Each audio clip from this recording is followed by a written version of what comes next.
तर नवी मुंबईमध्ये सुद्धा गेल्या 2 दिवसांपासून सीएनजी गॅसचा हा तुटवडा भासत होता आणि त्यामुळे खासगी प्रवासी वाहतूक आणि रिक्षा प्रवासी वाहतूक ही बंद झाली होती। मात्र काल संध्याकाळपासून पेट्रोल पंपांवर सीएनजी गॅस उपलब्ध झालेला आहे आणि त्यामुळे सीएनजी भरण्यासाठी वाहनांच्या लांबच्या लांब रांगा लागल्याचं चित्र सगळीकडेच दिसून येते।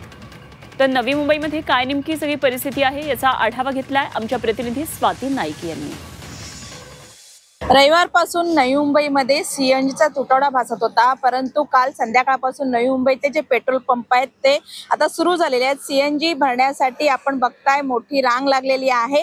नवी मुंबईचे पेट्रोल पंप काल संध्याकाळपासून सुरू झाले असले तरी मुंबईतल्या अनेक पेट्रोल पंपावरती अजूनही सीएनजी उपलब्ध नाहीये। त्यामुळे आपण बघताय जे ओला उबर ज्या खाजगी टुरिस्ट वाहनं आहेत ते मात्र इथे नवी मुंबईमध्ये सीएनजी भरण्यासाठी गर्दी करताना दिसून येत आहेत। याच्यामध्ये ऑटो रिक्षा देखील मोठ्या प्रमाणावर आहेत त्या आणि ज्या कॅब आहेत त्या देखील मोठ्या प्रमाणावर लांबच लांब रांगा आपल्याला प्रत्येक पेट्रोल पंपावर मुंबईच्या दिसून येत आहेत।